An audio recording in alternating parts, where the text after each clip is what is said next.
Hello नमस्कार, आप सभी को स्वागत है आपका परीक्षा युग के ऑफिशियल यूट्यूब चैनल पे। जैसे कि आपको पता है एनटीटी का सिलेबस फर्स्ट ईयर का हम जो है इस चैनल के माध्यम से कर रहे हैं। तो इसमें अब स्टार्ट करते हैं हम जहां से हमने नेक्स्ट क्लास में पीछे वाली में छोड़ा था रिसेंट में, और आज की क्लास में हम स्टार्ट करेंगे यहाँ से विद्यालय का बालक के विकास पर क्या प्रभाव पड़ता है। यहाँ बताया गया कि बच्चा जो होता है उस बच्चे की मेंटली फिजिकली और उसका भी जो भी क्राइटेरिया है उसके ऊपर क्या इफेक्ट पड़ता है जब बच्चा स्कूल में जाता है। इससे पहले वाली क्लास में हमने पढ़ा था कि बच्चा जब घर पे रहता है उसके विकास में क्या स्तर होते हैं, कैसे बच्चा विकास कर पाता है। यहाँ स्कूल के बारे में बताया है, स्कूल शिक्षा का महत्व श्रेष्ठ और सक्रिय साधन है।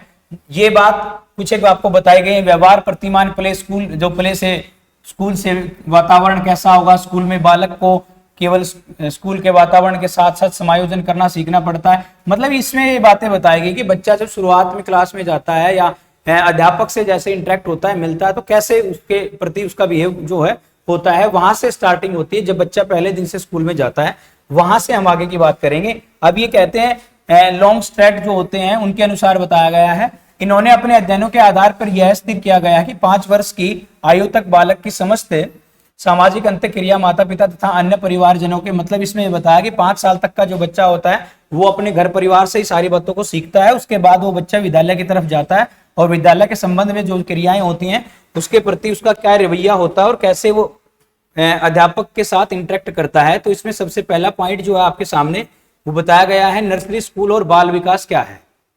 भाई नर्सरी स्कूल में और बाल विकास में क्या प्रोसेस होता है वो आपको बताया गया फर्स्ट पार्ट में। नर्सरी स्कूल और बाल विकास क्या है। नर्सरी स्कूल में जाने वाले बालकों की आयु में थोड़ा अंतर होता है। बहुधा आयु का यह अंतर माता पिता की अभिवृत्ति के कारण होता है। कुछ माता पिता यह सोचते हैं कि उनका बच्चा अभी बहुत छोटा है और स्कूल जाने लायक नहीं है। नर्सरी स्कूल के बच्चों पर किए गए अध्ययन से यह स्पष्ट हुआ कि नर्सरी स्कूल के बच्चे जिनके माता पिता समायोजन बहुत अच्छा है, स्कूल में ऐसे बच्चों की अपेक्षा अच्छे होते हैं। इस अध्ययन में यह भी होता है कि बच्चे की उपरोक्त अपेक्षा अतिरिक्त विशेषताएं पाई जाती हैं, बच्चे में पाए जाते हैं जिनके पारिवारिक ट्रेनिंग। और देखिए भाई इसमें ये बताया गया है, नॉर्मली 2 व्यक्ति हैं, क्रो और एलडी ने, इन्होंने ये बताया कि बच्चा जब स्कूल में जाता है, स्कूल में जाने के बाद नर्सरी टीचर में बहुत सारे लोगों की मेंटेलिटी ये रहती है कि हमारा बच्चा अभी पढ़ने लायक नहीं हुआ है। कुछ ऐसा मानते हैं कि भाई बच्चे को पहले शुरुआत में नर्सरी में या नर्सरी टीचिंग में डालना चाहिए, जिससे बच्चे का मतलब विद्यालय के प्रति, इसके वातावरण के प्रति वो अपने आप को समायोजित कर पाए। ठीक है, ये था आपका फर्स्ट पार्ट, या फर्स्ट में आपको नर्सरी स्कूल और बाल विकास के बारे में बताया। दूसरी बात है प्राइमरी विद्यालय अनुभव और बाल विकास, मतलब जो प्राइमरी स्कूल हैं उसमें बच्चे का क्या एक्सपीरियंस रहता है, उसमें क्या क्या अनुभव होता है प्राइमरी स्कूल में। दूसरी बात इसमें यह बताया गया अध्यापक विद्यार्थी संबंध। देखिए जब बच्चा स्कूल में जाता है तो उसका रवैया कैसा होता है किसी भी टीचर के प्रति या उस स्कूल के स्टाफ के प्रति। देखिए इसमें बताया गया जब बालक को प्राथमिक विद्यालय में प्रवेश दिलाया जाता है तो उसे विद्यालय के वातावरण, अध्यापक और सहपाठियों के साथ समायोजन करना सीखना पड़ता है। भाई बच्चा जब स्कूल में जाता है तो उसको इंटरेक्ट करने के लिए, उसको इंटरेक्ट होने के लिए कुछ ना कुछ एडजस्टमेंट करनी पड़ती है। भाई उसको यार दोस्त मित्र या अध्यापक के प्रति कैसा रवैया रखना है, ये चीजें कुछ सीखी जाती हैं। 3 प्रकार से ये चीजें हो सकती हैं। पहला प्रजातांत्रिक वातावरण, दूसरा होता है निरंकुशवादी वातावरण और तीसरा होता है स्वतंत्र।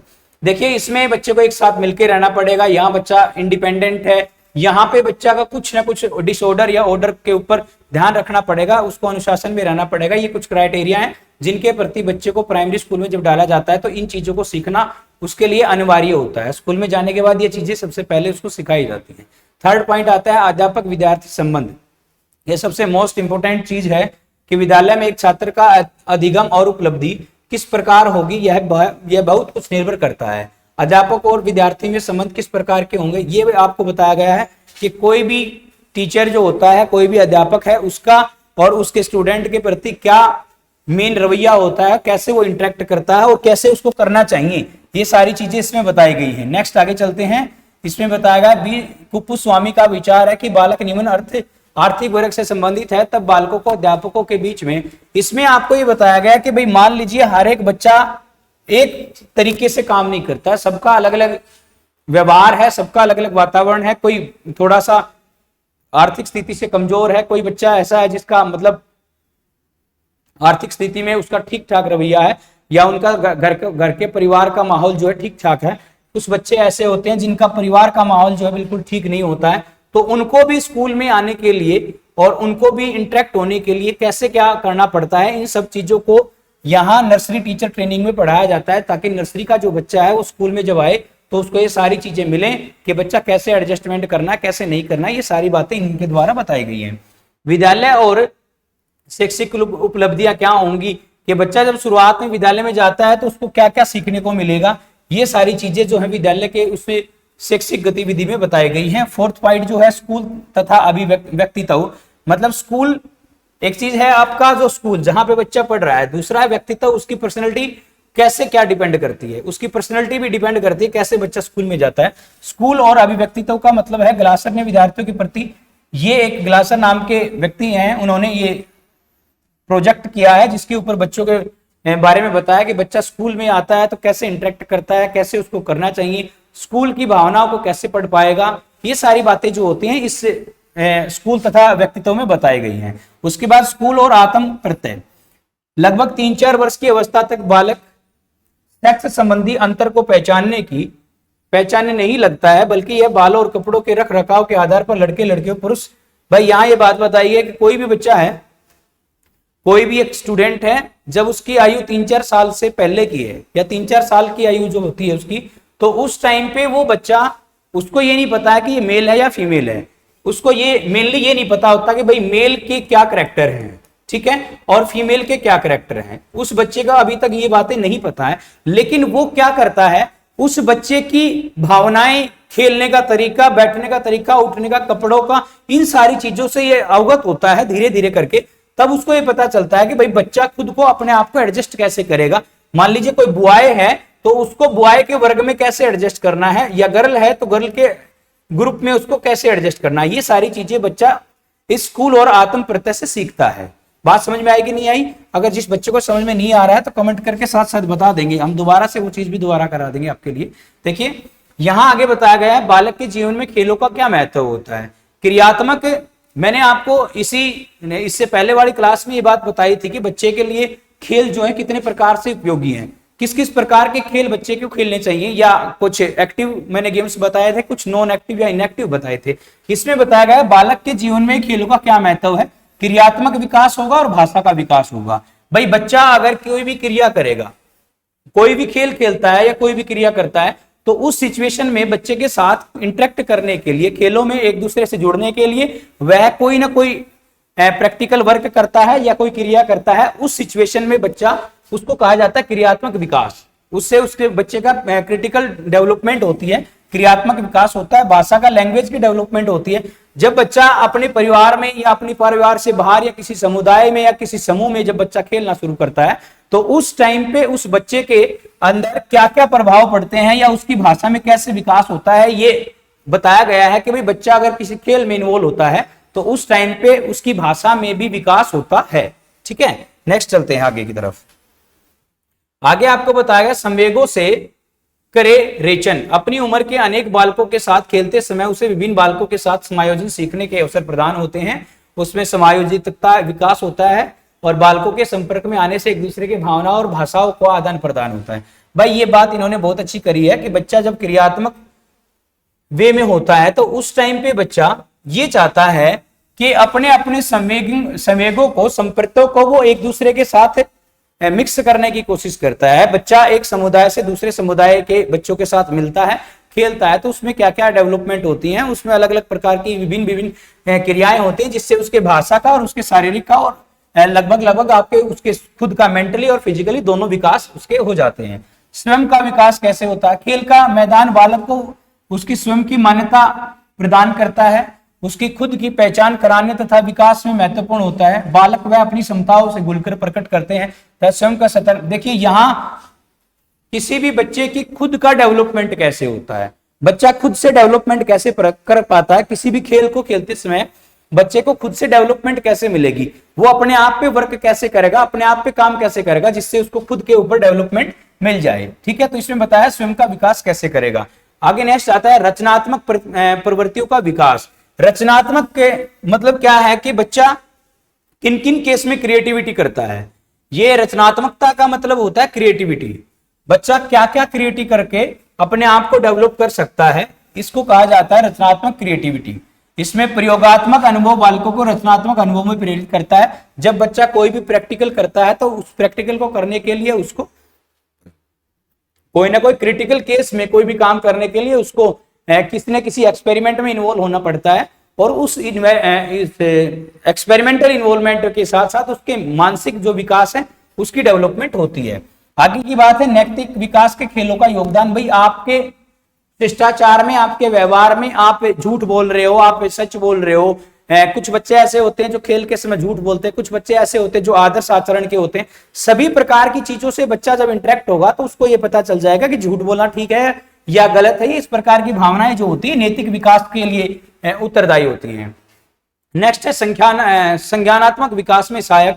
जीन पियाजे जो कि बहुत ही ज्यादा बड़े इसके बारे में बताते हैं, जो ये अपने आप में मनोवैज्ञानिक हैं। ये बहुत कुछ आपको सिखाएंगे, आगे की भी कुछ बातें हैं इनके बारे में जो मैं आपको बताऊंगा कि जीन पियाजे अपने आप में बहुत ही अच्छे मनोवैज्ञानिक हैं। इनके द्वारा भी बहुत सारे कार्य किए गए हैं। इन्होंने कहा है खेलों के द्वारा बालक अपनी क्षमताओं को अर्जित कौशल के स्तर की जांच तनाव रहित परिस्थिति में करता है। खेल उसे अभ्यास व उपयोग का अवसर प्रदान करते हैं। भाई कोई भी खेल जो होता है, कोई भी डेवलपमेंट बच्चे की खेल से कैसे होगी। मैं पिछले सेशन में आपको ये बताया था कि भाई कोई बच्चा कोई गेम करता है तो उससे उसकी डेवलपमेंट कैसे होगी। भाई उसके मेंटली इन्वायरमेंट पे क्या फर्क पड़ेगा, उसके फिजिकली इन्वायरमेंट पे क्या फर्क पड़ेगा, इन चीजों से उस बच्चे के ऊपर इफेक्ट पड़ता है। ये बातें बताई गई है संज्ञानात्मक में। शारीरिक विकास ये बता चुका हूं मैं कि कोई भी खेल अगर बच्चा खेलेगा तो उससे उसका शारीरिक विकास जरूर से भी जरूर होगा। बाल्यावस्था की प्रमुख रुचियां क्या हैं? शरीर में रुचि और नमो में रुचि। बालक अपने नामों, देखिए नमो लिख रखा है, वैसे यहां नाम आएगा, नामों में रुचि, ठीक है। बालक अपने नामों में रुचि, ये वाली चीज जो है या नामों पर लेना।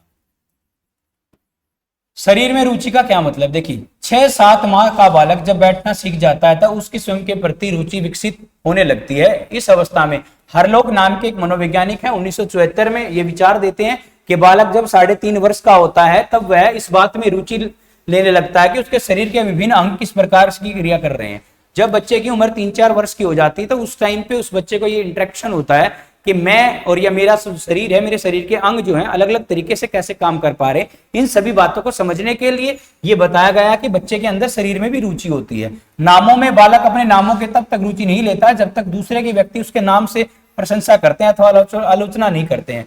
एक अध्ययन में बताया गया JW मैकडेविल और हैरिर ने 1996 में इस बात को प्रदर्शित किया कि बच्चे को इस प्रकार का ज्ञान होता है कि वस्तु को उसके नाम से पहचाना जाता है, ठीक उसी प्रकार से व्यक्ति को भी उसके नाम से पहचाना। मतलब यहाँ पे बच्चा अपने आप को अपने नाम के लेके थोड़ा सा ज्यादा सीरियस होता है कि भाई नाम मेरा जो होता है वो कोई भी नाम इस प्रकार से ले ताकि उसको प्रशंसा फील हो। इस प्रकार की भावनाएं जो है इस टाइम पे बच्चे के लिए आती हैं।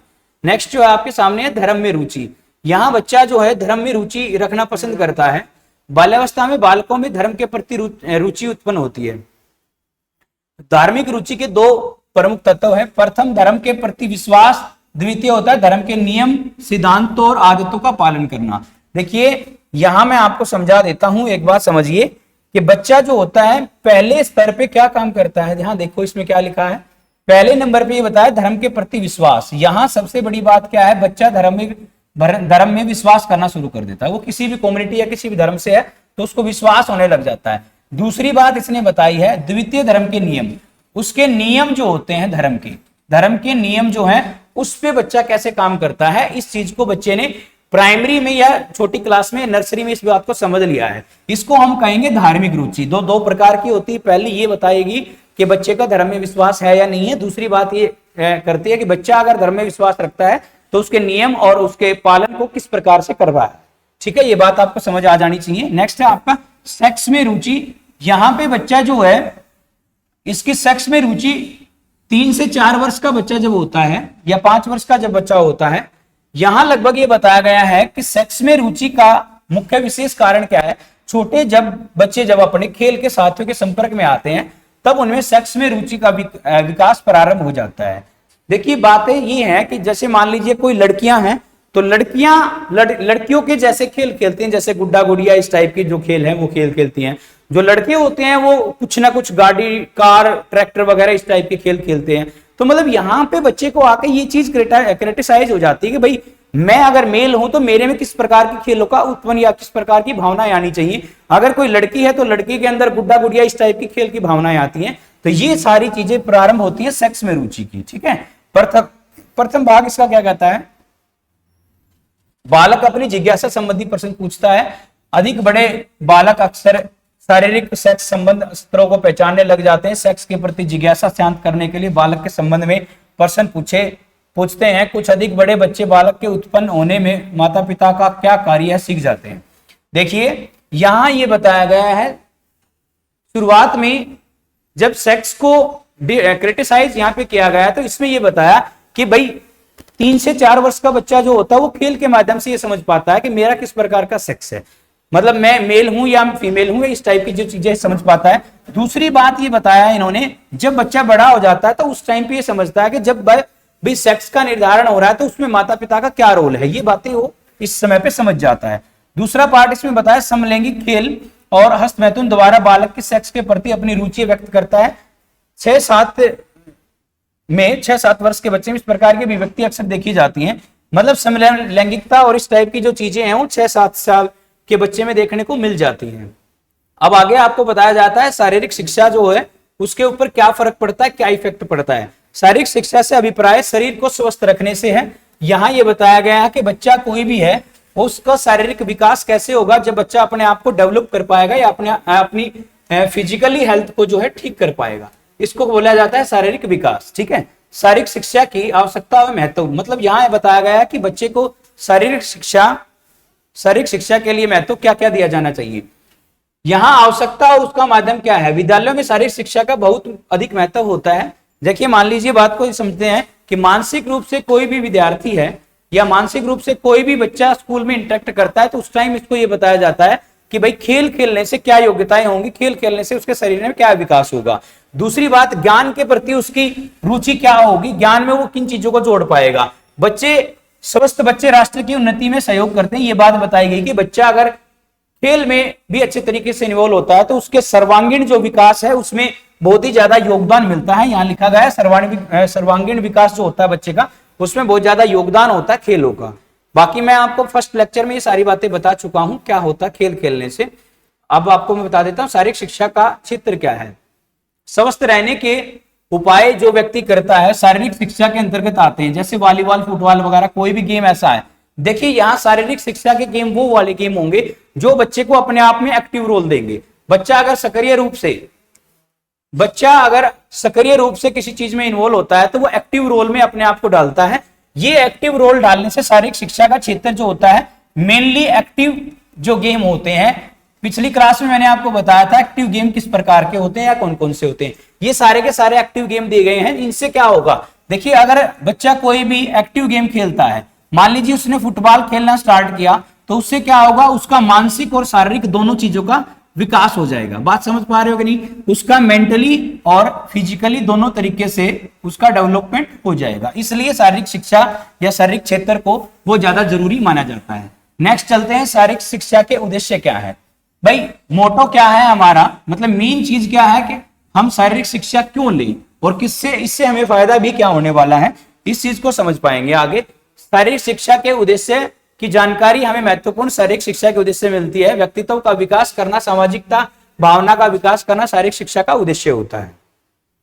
ये कुछ आपको शारीरिक शिक्षा के उद्देश्य यहाँ पे दिए गए हैं। ये शरीर को सुडौल बनाना, मांसपेशियों को मजबूत करना, या शारीरिक शिक्षा से क्या होगा मैंने आपको बता दिया शॉर्ट वे में कि बच्चे का शरीर और बच्चे का मानसिक रूप से जो सुचारू रूप से विकास जो होता है वो शारीरिक शिक्षा के कारण ही होता है। ये कार्यक्रम कुछ बताए गए हैं यहाँ पे बच्चे को किस प्रकार से खेल खेलना चाहिए, तो ये आपके स्कूल में जो भी आपको टीचर होते हैं वो खिला देंगे और सिखा देंगे सारी बातें। अब ये आपका इससे आगे आ जाएगा लेसन नंबर 2, तो यहाँ आपका समाप्त हो जाती है आपकी क्लास या आपका चैप्टर जो 1 है वो आपका यहाँ पे जो है खत्म हो गया है। अब जो अब नेक्स्ट क्लास आपको मिलेगी उसमें हम चैप्टर नंबर 2 से स्टार्ट करेंगे। जिन बच्चों को क्लासेज अच्छी लग रही हैं तो सभी के साथ शेयर कर देंगे। एनटीटी के अगर जिन बच्चों ने हमारे पास कोर्स नहीं भी लिया है तो भी वो बच्चे इस चीज को देख सकते हैं, तो सबके पास शेयर कर दीजिए। आने वाले अपडेट के लिए जुड़ जाइए। Thank you so much.